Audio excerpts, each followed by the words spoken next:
Good evening, everyone, and a very warm welcome to the National Library of Australia. I'm Daniel Gleeson, and I'm the Director of Community Engagement here. Now, before we begin, just take a moment to check that your mobile phone is on silent, because there's nothing worse than hearing the phone go off, looking around in horror, and then you realise, it's me.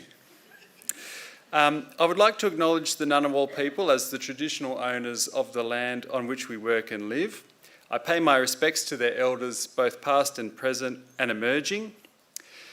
Now, this is a wonderful event, and it all came about when Luke came into the library to drop off some copies of the new art book E.L.K, the Stencil art of Luke Cornish. Now, under Australian law, copies of every publication published in Australia must be lodged here with the National Library so that we can maintain the national collection and make it available to all Australians. So Luke came into the library, and I must say I was very excited to meet him. As a young adult, I always enjoyed seeing E.L.K stencil artworks appearing in various places around Canberra, and I was very excited to meet the man behind the moniker. I'm not an art expert, so I speak as a lifelong Canberra resident when I say that through his art, Luke has made a significant contribution to the cultural life of this city during his early career. The powers that be in Canberra soon cottoned on to the fact that public art can enliven a city and its culture. Canberra today has a wide variety of corporate and publicly funded street art. But when Luke was doing his early work, it was in a much more difficult environment. So when I got the chance to meet Luke and he expressed an interest in launching the book here, we jumped at the chance. It's my pleasure to introduce Luke Cornish, who has risen to become Australia's most acclaimed stencil artist. Luke's art blends technical mastery, which results in near photorealistic images, with his deep social commentary. Luke is a 4-time Archibald Prize finalist. He has won many awards, including the coveted Holding Redlich People's Choice Award in 2017, the Churchill Fellowship in 2013, and he was a finalist in the Sulman Prize in that same year. In 2012, Cornish's short film Me We, which documented the process and construction of his portrait of Father Bob Maguire for entry into the 2012 Archibald Prize, was shortlisted at the prestigious Tropfest Film Festival. Luke is joined in conversation tonight by Kate Fielding. Kate is the CEO of A New Approach, Australia's national arts and culture think tank. Prior to her role with A New Approach, Kate was the chair of the Goldfields Esperance Development Commission based in Kalgoorlie in Western Australia. Kate was also a member of the board of the Australia Council for the Arts. She has been the chair of Regional Arts Australia and of Country Arts WA, and was named one of the 40 under 40 WA business leaders in 2017. But we also have a special guest here tonight, respected art historian Ken McGregor, who has written this beautiful book. Ken is a prolific Australian author, curator, and arts advocate whose body of written work is deeply rooted in the visual arts, particularly contemporary and Indigenous Australian art. Now, I did a quick catalogue search, and here at the library we have 37 different books written by Ken, many of which are richly illustrated monographs like the one tonight, which is a remarkable achievement. So towards the end of her discussion with Luke, Kate will invite Ken to join their discussion. Because of this format and there being so much material to get through, we won't have time for questions at the end, but I know that Luke, Ken and Kate will be available upstairs after the event where they can answer any questions you may have.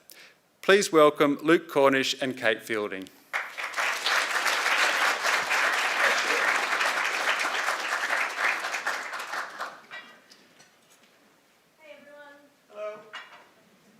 Anyone in the room been to Kalgoorlie? Stick your hand up. Hey, there's a few people here. Is there any geographic checks you want to do here? Syria. Anyone been to Syria? Excellent. Has any Canberrans here? Anyone who grew up in Canberra? Yay. Anyone who loves living in Canberra? Yay. All right. Thanks for participating in our informal mic check. I really appreciate that. Can you all, now final one, can you all hear us? What about Luke? Can you hear me? Terrific. Good. Thank you so much. So I have had a sneak peek at the what's about to happen, and it is excellent. We're going to have a great time together tonight. Thank you for being here.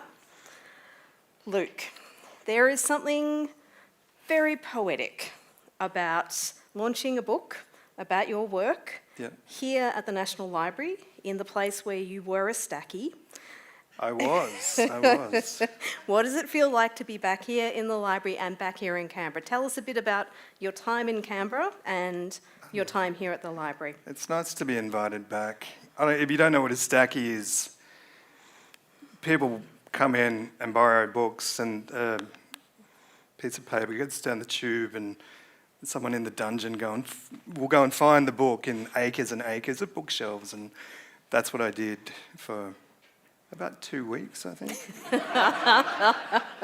So yeah, it is good to come back and, you know, be allowed on the upper floors of the library. But I've got to say, it wasn't the worst job I ever had. Excellent. It was probably the first job I ever had where I was given the autonomy to just do the job without anyone looking over my shoulder. That's a pretty excellent thing to have within a job, I reckon. I think so, yeah. But, So what about before then? So you grew up in Canberra? I grew up in Canberra. I'm giving you a cute lead in there to changing the I slide. grew up in Canberra. How cute is he? Yeah, I grew up in Canberra. I went to Miles Franklin Primary School, Melbourne High School, and Darramarlin for a couple of years in between.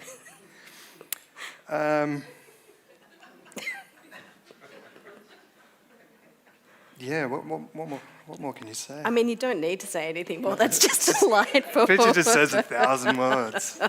It's my neurodivergence summed up in one photo. Right there. Yeah. So, all right. So once you'd grown up a little, take us back to the early 2000s. Early 2000s. Yep.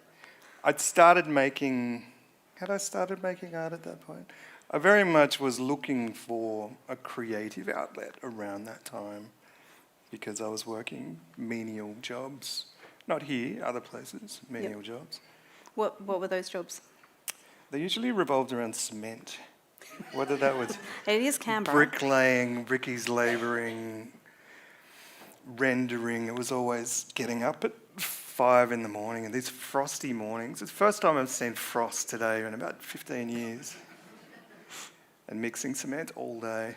So I was craving something. I think I was just trying to get my head around, at that age, there has to be more to life than just showing up here and getting paid to do this thing, and I can't go home till the thing is done forever. So there's got to be more. And so what happened next?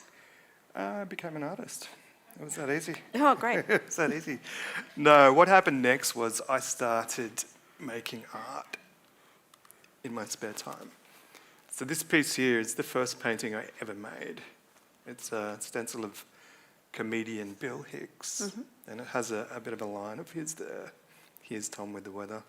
I don't know if you know Bill Hicks, but his comedy was a massive inspiration for me. Because before I'd found art, I did comedy a few times, stand-up comedy. Wow. Yeah, and that's not a realistic lifestyle. It's just, as a job, no, it's not for me. I get nervous doing this. Imagine what I'm like doing stand-up comedy.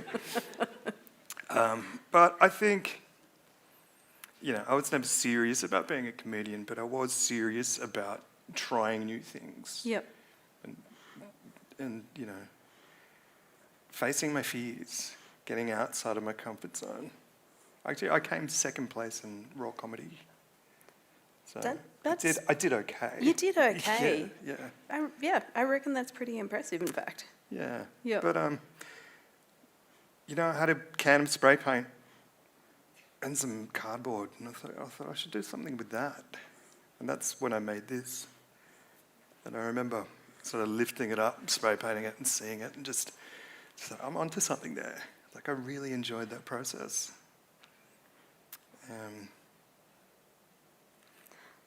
What's next? So this piece, that's the first piece I ever sold. That was the Excellent. first commission I ever did. A couple of friends of mine asked me to do a stencil of their wedding portrait. Beautiful. Yeah, which was incredible at the time to be given that opportunity. It's terrible in hindsight. Terrible stencil. That green bit on her hair, what was I thinking?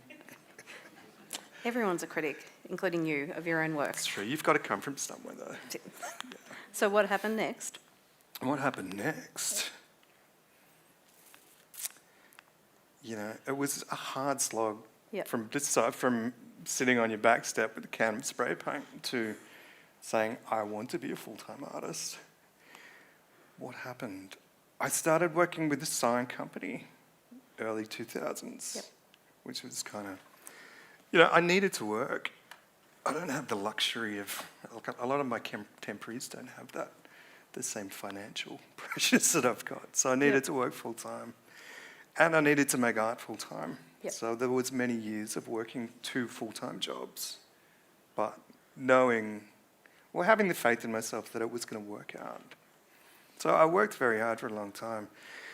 And in saying that, the skills that I took from working for the signwriter just transferred straight into my art practice. So if it wasn't for that job as a sign maker, I don't think my art would have taken off the way that it did, because I'm kind of known for my attention to detail, and that's the attention you need to put in when you're making signs. You can't just send it out with shit on it. Yep. It has to be perfect. I have so many questions about that attention to detail. We will come to those, but I want to first ask so that transition from it being a thing that was happening kind of on the back step, a thing that was happening as your the second full-time job, to it becoming, right, this is the thing I'm doing. When did you realise it was not a hobby anymore? I think I just started or making... is it still a hobby? I started making enough money that I just didn't have to go to work Yep. anymore, basically. Yep. But I think around that time, John Stanhope was running the ACT, and they were just putting so much money into public arts. So that I just kept getting these big commission contracts. I got the faces near the fountain in the Canberra Centre, which were only supposed to be there for 3 months, but they've been up for nearly 20 years. Wow. It's crazy. So anyway, stick your hand up if you know that work. Yeah. Yeah. I think I got $20,000 for that, which at the time was the most amount of money I'd ever seen. So I just quit my job because I was rich and I was never going to have to work again. It didn't last very long, that 20,000. But It's clearly the work has lasted a long time. Great return on investment for them. money is long gone. But no, I think there was a difference between making art full-time and becoming an exhibiting artist full-time, which took a lot longer. Like, I had to go back and work for a few more years to save up to be in a position to just exhibit. And that was pretty arrogant to think, I want to be an exhibiting artist, I think. Maybe not arrogant, but a little bit deluded. Like, it's just, growing up in Canberra, I didn't have, you know, you're a public servant or you're a tradie. It was never, you know, they say, you can't see it, you can't be it. I wasn't surrounded by artists growing up in Spence. There were none. Well, none that I knew anyway. I'm going to call it ambitious. Ambitious. Let's reframe that to ambitious. So you won the People's Choice at Melbourne Stencil Festival in 2008, I think. 2007. Pardon? 7. 2007, sorry. And then you're in Archibald Prize 4 years later, maybe 3 years later. 2012. Yeah. Yeah. 5 years later. So much maths happening here right now. And you were the first stencil artist in the Archibald Prize. Yeah. That was that like? That was scary. I'm not going to lie. Yeah. Going from like I said, making that stencil, I think we've missed a couple of photos. That's my stall at the bus depot markets when I decided that I was going to be a famous artist. And this is the piece that won the People's Choice at the Melbourne Stencil Festival in 2007. It's a homeless guy named Jimmy who used to sit in the Garema Place. I remember just had these really dirty hands, and I remember being a little bit scared of this guy. He used to play his guitar. I just, one day I just walked up and said, "Can I take your photo? You're just such an interesting guy." And he just had the sweetest angelic voice. Like, he was such a sensitive soul. I always felt terrible for the way I judged him on what he looked like. He was just such a, lost person. But yeah, I entered that piece into the Melbourne Stencil Festival, and first time I'd ever really exhibited my stencils, and it was just so widely accepted.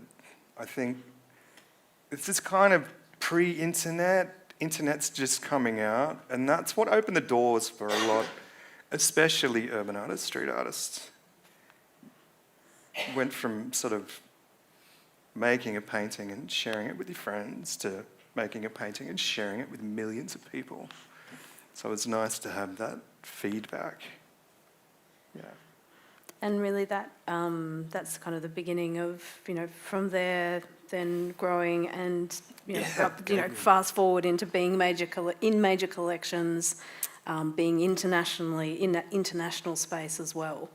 You've exhibited everywhere, from Paris to LA. Even now I'm looking at that painting, looking at the bit that I missed on this one. We're going to get to the detail bit, I promise. Yeah, but I forgot about that bit. So that's the kind of some of the early work that I was doing, and then I had a show in Sydney that was picketed by a group of Christians.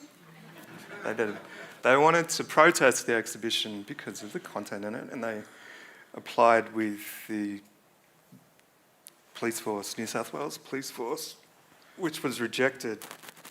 So all they could do was have a prayer, like a mass prayer for my soul. It's just fucking weird, it's so weird. But this is the Archibald piece, Father Bob. Getting into the Archibald Prize on my first time as a stencil artist, the first stencil artist, street artist ever to be accepted into that institution, the media had a field day. Like, I was front page of every newspaper, the lead story of every news channel, the banner of news.com for 24 hours. It was terrifying. And it was all good. It was all positive feedback. There was nothing bad about it, but it was just going from making stencils in my shed in Canberra to being at the forefront of the art world it was kind of like this baptism of fire of working out how the world really works. I remember the Bra Boys used to have this merchandise store in Maroubra, and they invited me down and they gave me all this merchandise, jumpers and hoodies and T-shirts. And I was like, oh, this is great. You get free stuff. And the next day there's this big post saying, congratulations to our soldier, Luke Cornish, for being accepted in the... So I'm not one of your fucking soldiers. But yeah, just having that amount of attention, people want some of it and they latch on, and it's quite unsettling. But at the same time, you get a thick skin. It's kind of like, I don't know if I'm going to explain this well, but when a lobster comes out of its shell, how vulnerable it is for those few days before its skin thickens up. That's kind of how it feels when you're getting that attention. Okay, I've just learnt that lobsters go out of their shells, so that face was me trying to process that information. When they eject their shell, they're just a little jelly thing on the bottom of them that hides in its room for a couple of weeks because it's so vulnerable to attack. but you always come out of it stronger. You always come out of it with a thicker skin. So it is nerve-wracking having that attention, but you get through it. That sounds like a very useful skill as things kind of escalated and gathered momentum. Having it that gets a thick bit skin. easier every time. Yeah.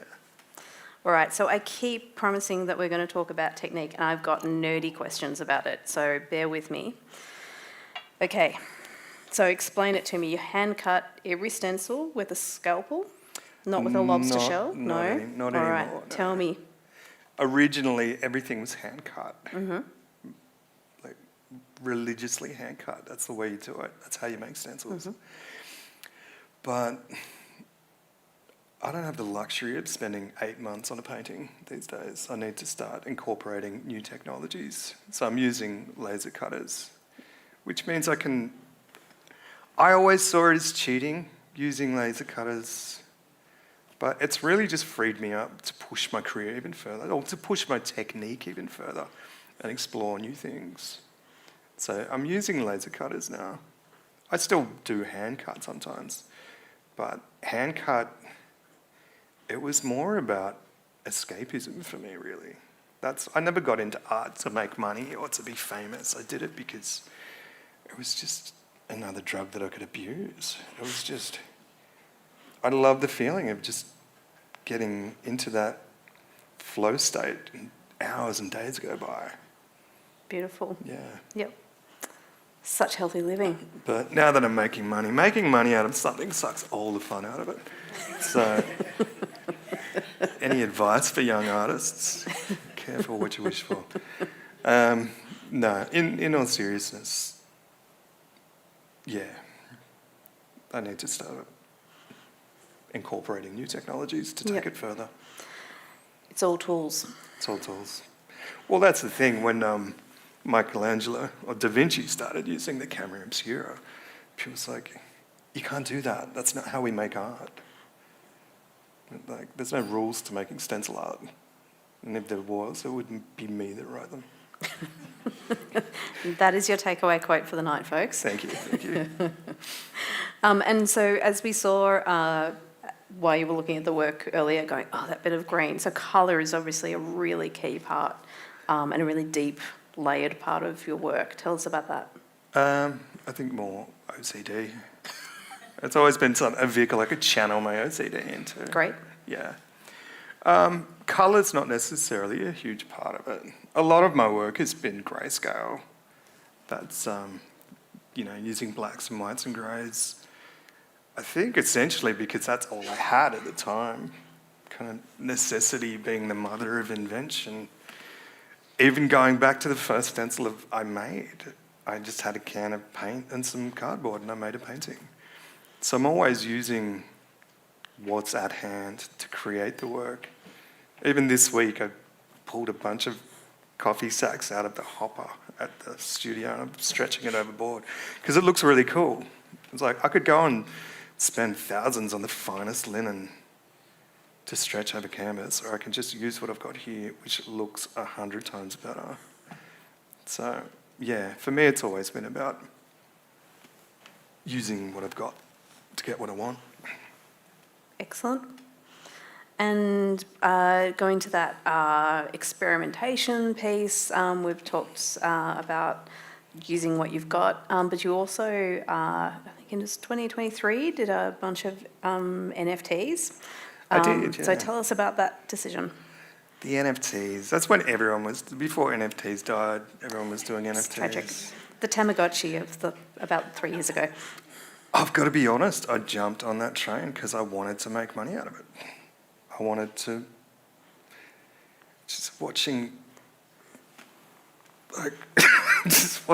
kids become millionaires for doing nothing. It's like, I've been slogging it out for 20 years. I want some of that. Fair. I do like the idea behind it, the way that you can have this non-fungible piece of art. But I don't think we're there yet. I think at the moment it's just a Ponzi scheme. I think in 200 years it'll come back around. But I don't think there's any point getting excited about it now. AI? AI? Oof. Small topic. Like, I've been using AI to do these astronauts. Oh, that's me. Should we talk about the art? Yeah, let's talk about this. Okay. So this is my Archibald portraits. Father Bob. Sue Cato. Superstar. Superstar. Legend.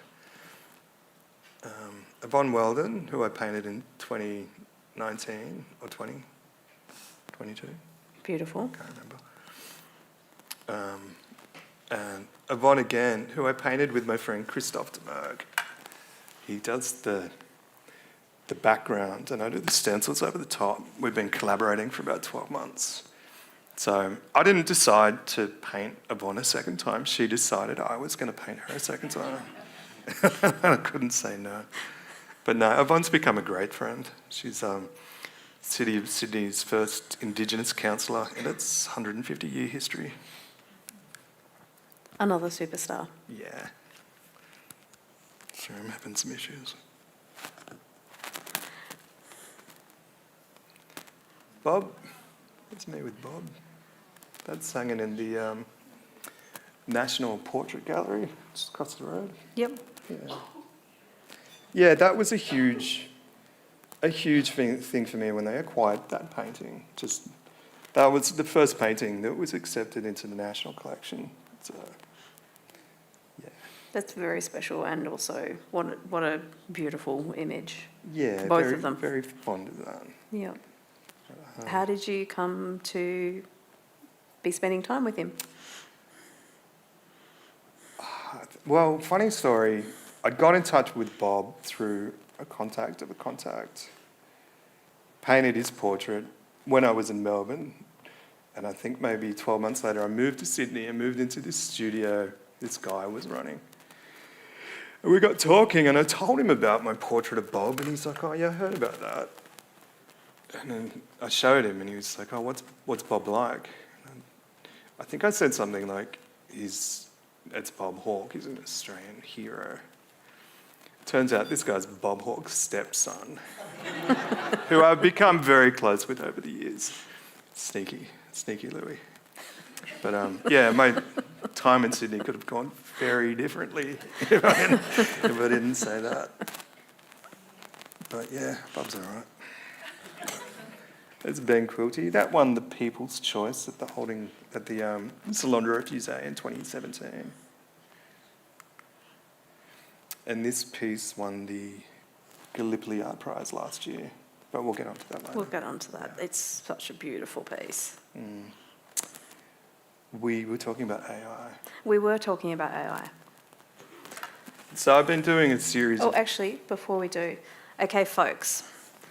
We were warned that AI might automatically generate captions on some of these. Have you seen any automatic? Stick your hand up if you've seen automatically generated. Yep, okay, great. Cool. So, what about those AI captions? What do you think about AI? You just can't stop it. Yep. It's just everywhere. I'm in two minds about it. I think it's going to make people lazy. I think that's what technology does, really. It stops you from thinking from yourself. But it's also going to provide opportunities for so many creatives, not to make them lazy, but to evolve their practices, evolve their careers with tools that no one's ever seen, and the immediacy of it, you know. But I've been using it with these astronauts. I'm doing street art. I started doing it a couple of years ago because my work's always been a little bit dark, very war-focused and talking about the rise of authoritarianism. And I sort of got to a point where I just wanted to do something kind of nice. And I started doing street art, the stencils of the astronauts, just to provide some positive imagery. We're just saturated with media and negativity. The news is just horrible. Have you seen Twitter lately? Gross. Gross. So yeah, for no other reason than to just do something positive. And unfortunately, I don't have any friends that are astronauts. So, Are there any astronauts here any tonight? astronauts here? Want your There photo? is one. Can I paint your photo? And yeah, I don't have a spare 200 grand to buy an astronaut, so, you know, I'm using AI to come up with these images. Whether that's cheating or not, I don't think so. And you touched there on that war has been a really significant theme within your work. And obviously we did a check there on Syria earlier. You've made multiple trips to Syria, to Lebanon and Iran. Yeah. What drew you to those places, and can you talk a bit about the kind of experience there? Sure. The first exhibition I ever saw when I was in high school was at the Drill Hall Gallery, ANU, by an artist called George Guitars. And he's a conflict artist who travelled to Rwanda and made art about the genocide. And that was a pretty heavy art exhibition to be my first art exhibition, but it changed me. It really made, when I was saying before, I wasn't exposed to art growing up in Spence, and then I was. It made me realise, oh, that's something you can do. You can just do that. So, you know, I think it percolated, just in the back of my mind, and I'd always wanted to do the conflict artist residency with the War Memorial, but they never asked. I just got sick of waiting. So I went to Lebanon and then to Syria, and I've spent a lot of time in the Middle East, just being around conflict. In hindsight, I don't think I'd do it again. When you get to a conflict zone, you realise that everybody there is a bit crazy. Not the people in the war, but the people that are attracted to conflicts. They're all fucking crazy. Like, they're not helping. They're just there to get something for themselves. And I had a bit of self-reflection. It's like, is that what I'm doing? Am I doing this for my career? I think I just need to stay away from it. But, you know, it opened my eyes. It put me in some pretty hairy situations. And I'm not saying I regret doing it. It was a major part of my career. But it also taught me a lot about myself. And kind of building off that, you co-founded two Syria... For Syria's children, sorry. Yeah. And so you curated an urban art auction. Tell us about that. Well, this is around the time I started realising maybe I'm not doing this for the right reason. And I came back and put on an art auction in Melbourne to raise money. So I was working with the children's charity in Damascus, and we raised $40,000 for their orphanage. That's me in Syria. I painted Dora the Explorer. I liked the idea of taking Dora to a place that she would otherwise never go to, but also where she was most desperately needed. It's me doing street arts. Go back. What was the little birds? It's a little rat. Oh, a little rat, Yeah. of course. I got in trouble for that rat. This guy came up, he's like, why are you painting a rat? It's disgusting. It's like, you never heard of Banksy? You never heard of Black rat? But I get his point. He's like, we don't want to look at rats. This was some of my stencil art in the middle. So this guy on the left, or the right, Khaled al-Assad, was the curator of antiquities in Palmyra, which is an area of Syria. It's full of ruins. I don't know how to explain it. But he was beheaded by ISIS in 2010 or 2011. Basically, they came in to the town and said, I think they emptied the museum. They took all the pieces to Damascus. And they said he wouldn't tell them where they were, so they beheaded him. And I was there, I think 6 months later. So I painted his portrait on the amphitheatre because we'd sort of got there. I think the Russians had taken it back from ISIS, and there was like a 2-month window before ISIS took it back. And that's when we were there. So I painted this portrait on that door. And when they came back, they blew up the whole amphitheatre. But that door survived. And the only artwork in the entire museum of Palmyra is the painting that I did of Khaled al-Assad. So I'd love to go back one day and see it. But last time I was there, these guys on the right, he's the director of the Museum of Damascus, who was Khaled al-Assad's son-in-law. So I painted that on paper as a gift. So it was nice to, yeah. It was a nice time. I enjoyed the process. That's an incredible series of events and a beautiful, beautiful story. Yeah. And obviously horrific story.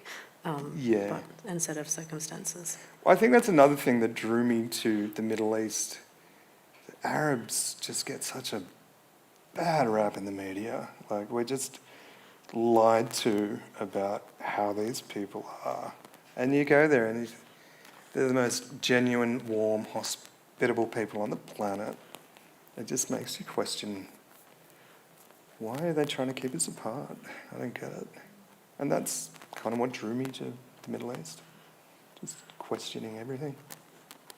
How did you actually come to be in Syria? I imagine it would have been a fairly complex, logistical task. So the first time I went with a group of boxers run by...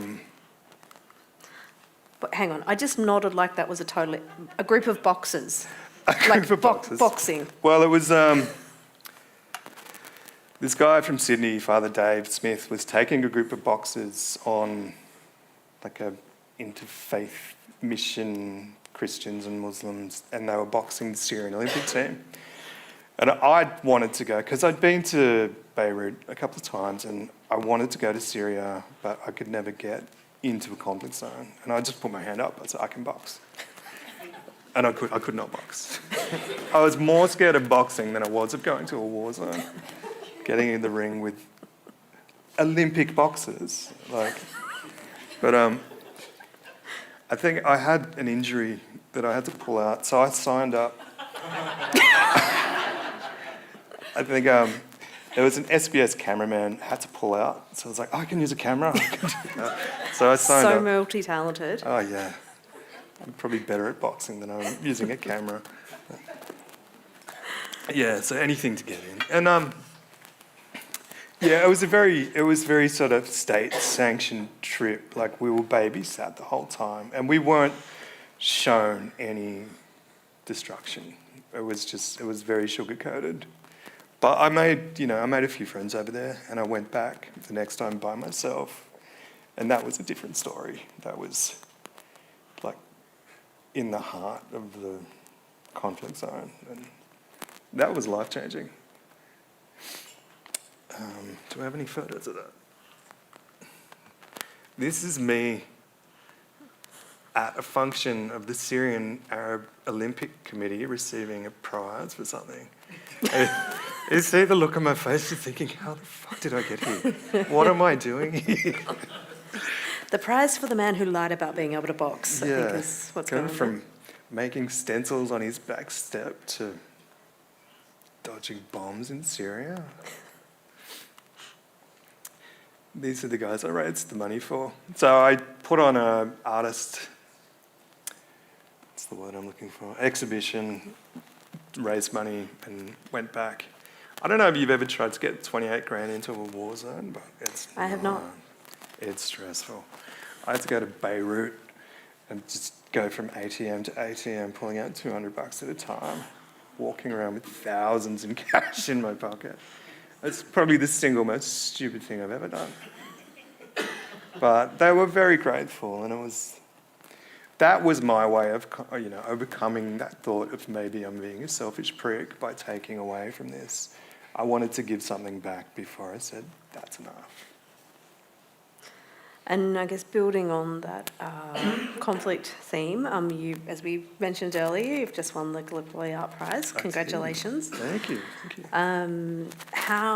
Tell us about choosing the subject for that and the experience of that prize.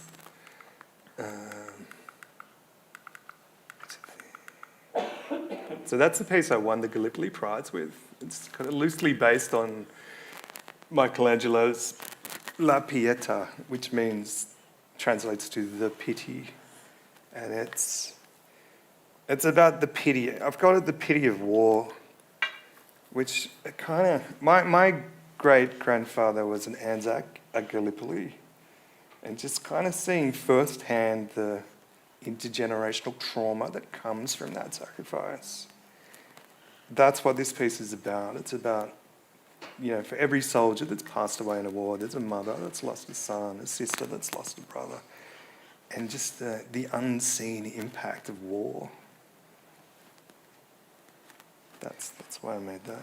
It's an incredible image. This is my great-grandfather, Alex Mackenzie.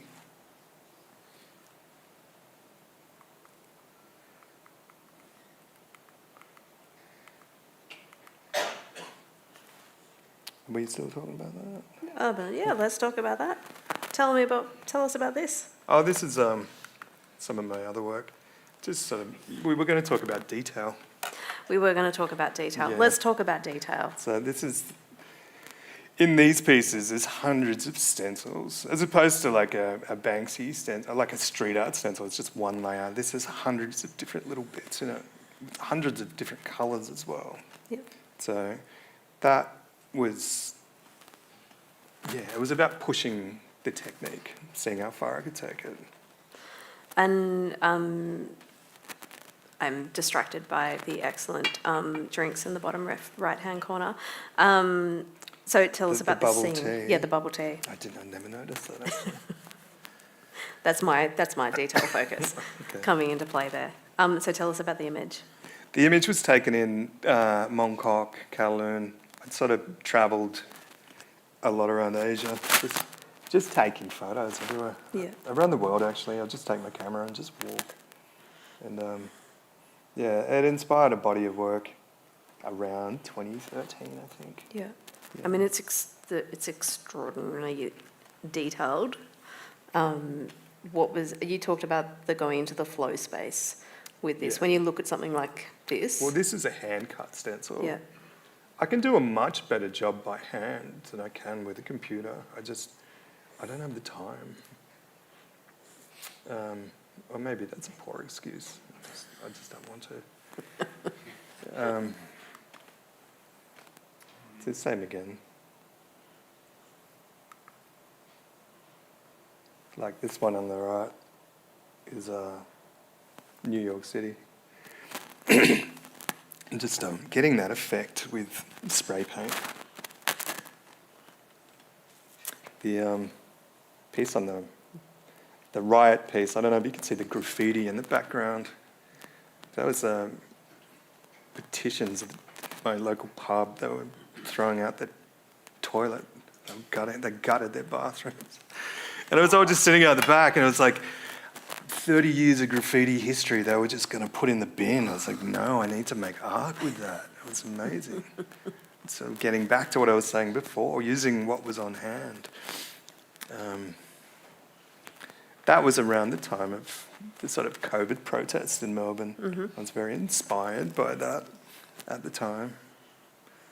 But, yeah. And so we promised you a special guest, and now is the time where we're going to have our special guest. So Ken, it is your time to come on stage. The book's author, Ken McGregor, is going to join us on stage, and I'm going to ask the question that I've been wanting to ask. It's a very personal interest. So you've got heaps of birds in your work, and I don't think you can live in Canberra and not be obsessed by birds. I certainly am. What's with all the birds?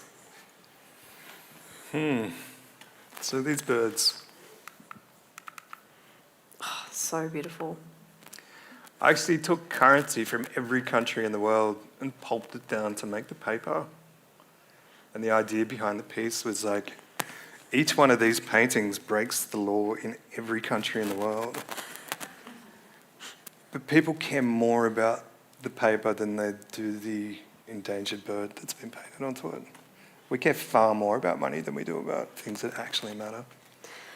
Okay, I am just going to ask a question. Sure. Are chickens really endangered? The Gaelic rooster.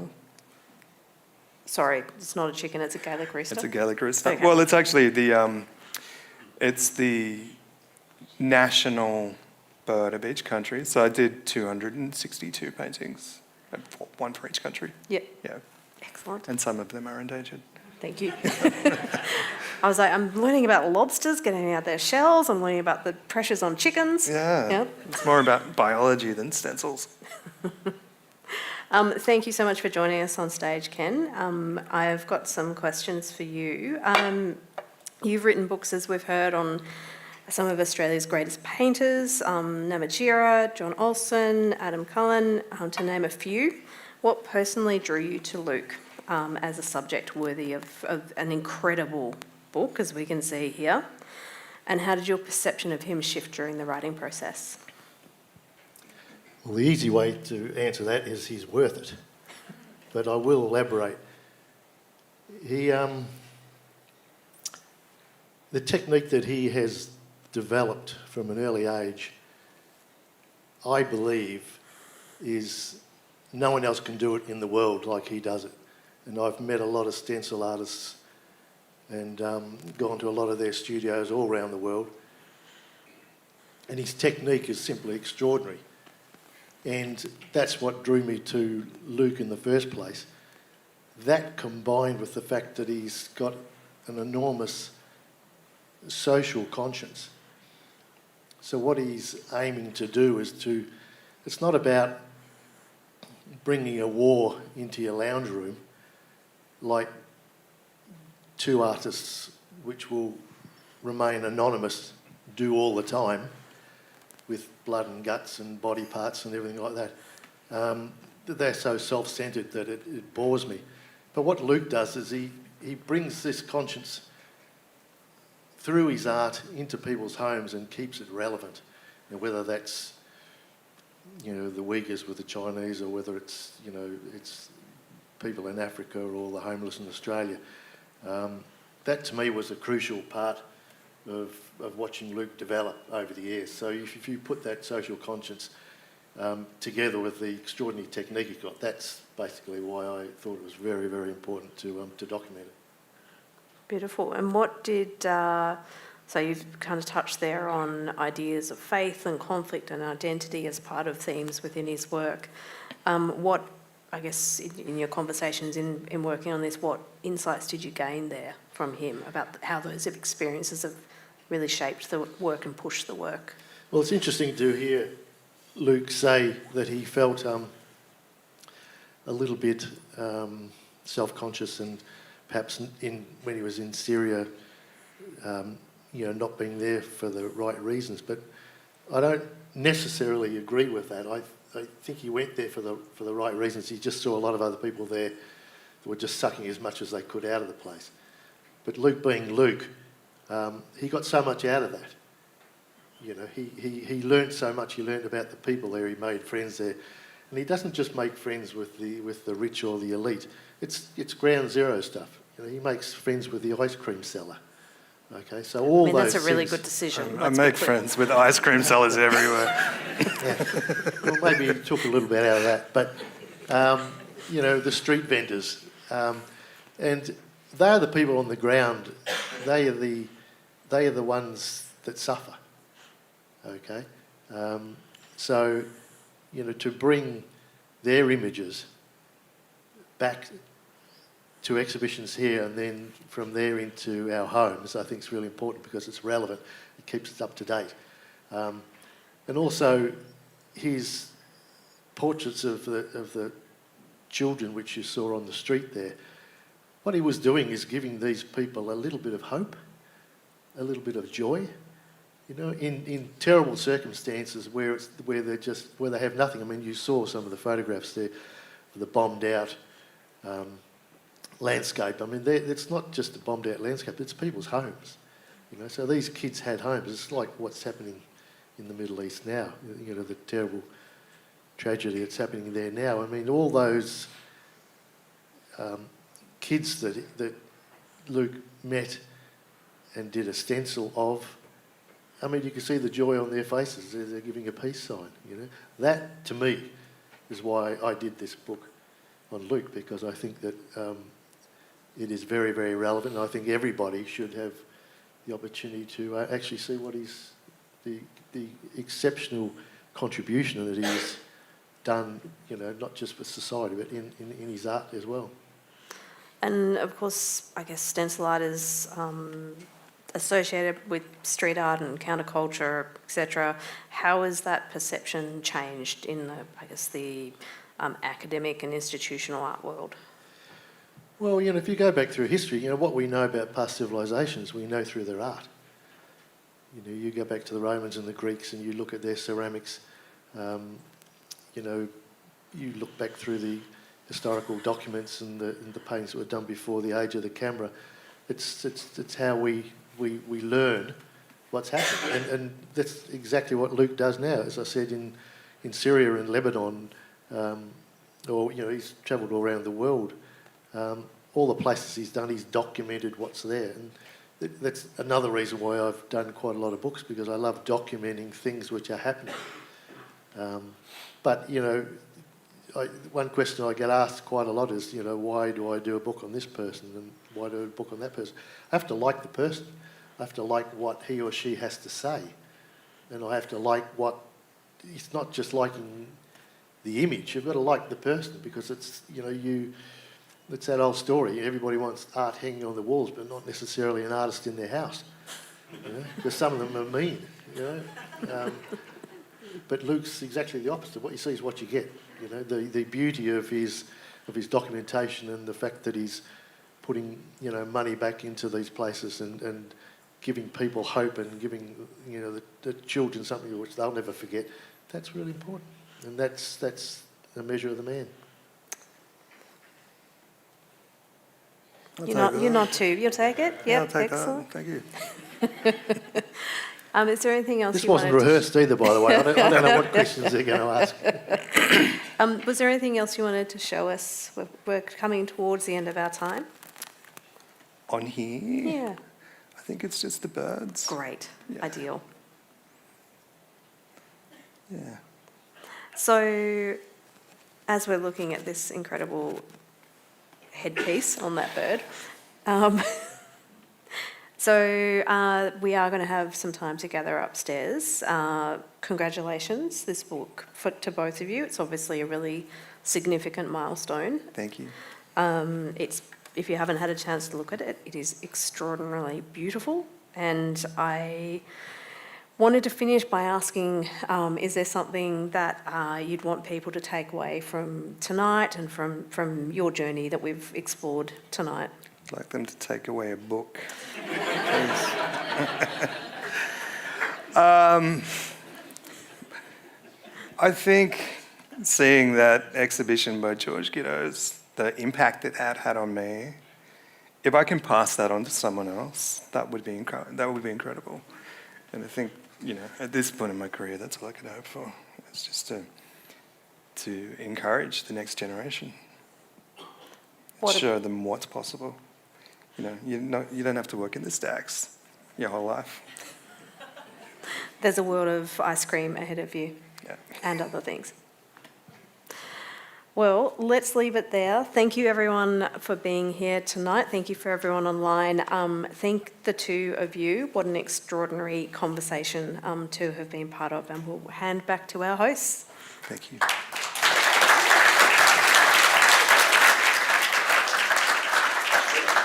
There's nothing wrong with working in the stacks. But look, thank you so much, Luke, Ken and Kate, for that fascinating discussion. Before we end tonight, I'd just like to remind you all that our bookshop is open upstairs, and we've got many copies of the stencil art of Luke Cornish which are available for purchase up there. And I'm sure if you ask nicely, Luke would be more than happy to sign copies of the book for you. Ladies and gentlemen, please join with me in a final round of applause for Luke Cornish, Ken McGregor and Kate Fielding.